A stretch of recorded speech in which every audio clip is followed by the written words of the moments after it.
What up, though? Welcome back to the Mic Check Podcast. It's your boy T-Word, the People's Champ. Here, my co-host, Cool K, the casual man, not the casual fan. We're back in this thing with another video, and today we're going to be talking about Naoya Inoue and Stephen Fulton in the upcoming fight later on this month, and how much durability is going to play a factor in this fight. Before we get into the video, don't forget to like, comment, and subscribe. We appreciate your feedback. All right, so Cool K, man. We already talked about this a little bit off air, but we're going to bring this conversation on air for the people real quick. And durability is going to play a factor in this fight. Obviously, the monster comes in with an impressive knockout record. He can crack. Stephen Fulton comes in with a pretty durable chin. But we got to kind of figure out how much durability is going to play a factor in this fight. But we want to talk about it both ways, not just will Stephen Fulton survive, but can a monster handle moving up to a bigger weight class with somebody that's probably going to hit a little harder than most of his previous opponents? So I'm going to throw it to you and you tell me what you think, bro. Okay, for sure. Thanks for having me on, man. For sure. So I guess the first thing I would like to say is that we have to take into account that Inoue is coming up, right? He's coming up from 118 to 122, but he started at 108, right? So the individuals that he has been fighting at 108 and I believe he skipped. It was 115 that he skipped, or was it 112? He skipped 115. Yeah, he did 112. He skipped 115. Got you. So he's fought. I'm not too familiar with the hard punchers at 108 and 112, right? But Fulton hits harder than those guys. Like that's just a common given, right? And I think a lot of people aren't taking into account, that Fulton could tag Inoue with some hot shit. You know what I mean? And people want to talk about his 8 KOs, but nobody is, if other than Brandon Figueroa, nobody's literally just walking through his punches. You know what I mean? He's putting people on the back foot. So if he wasn't, being able to hit as hard as people think that he does, I mean, if he was punching as soft as what's this one gentleman called him the Black Paulie Malignaggi, which I felt was hilarious to do.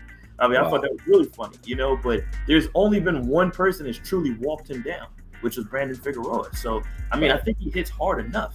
In regards to that durability, will Naoya Inoue be able to take that punch from a guy who's punching at 122, right? I mean, he has been hit by Nonito Donaire, who's, let's call a spade a spade. That guy has a hook from hell. You know what I mean? For sure. He a lot of people out at 22. He took some guys out at 26 also. So, I mean, he punches. I think he hits harder than Fulton. But let's not sleep on his power. I think that's what people are doing. No, for sure. I think a lot of people are sleeping on the strength of Fulton. And I think that most people associate knockouts with strength. And sometimes it's not just knocking people out. It's the ability to just keep people off you and set a tone.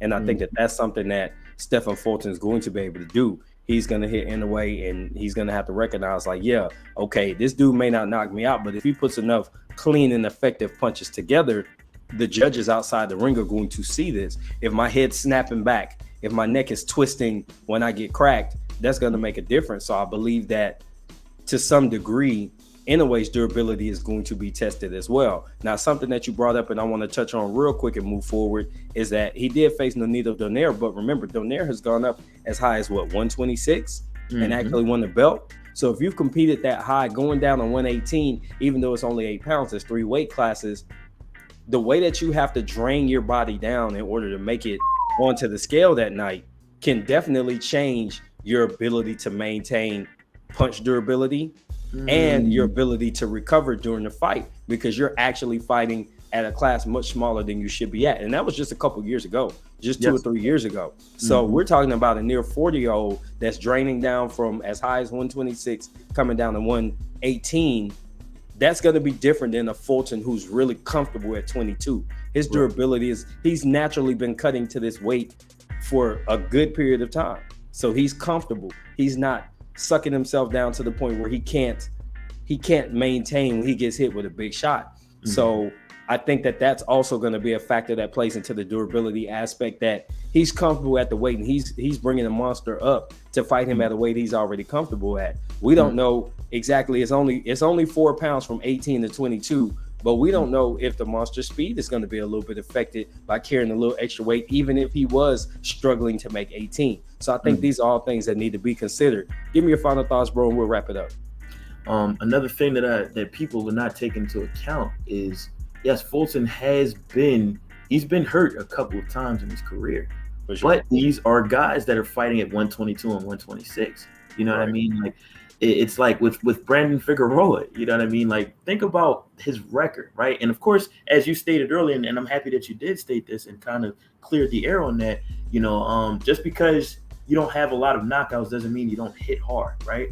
So, but regardless, Brandon Figueroa has 24 wins and 18 KOs.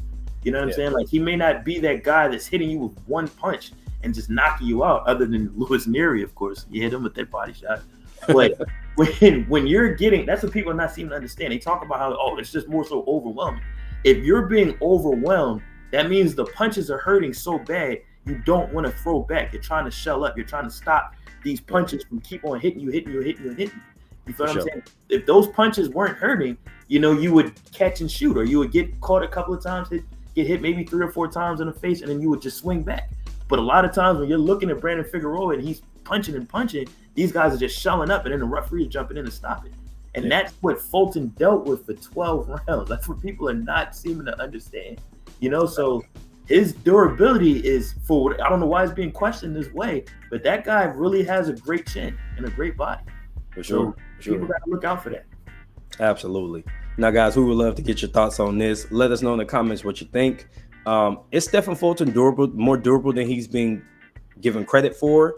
And is his ability to catch Naoya Inoue with some good, clean shots going to be enough to sway the judges? Go ahead and drop that down in the comments. This has been T. That's Cool K for the Mic Check Podcast. Until the next time, we're out. Peace.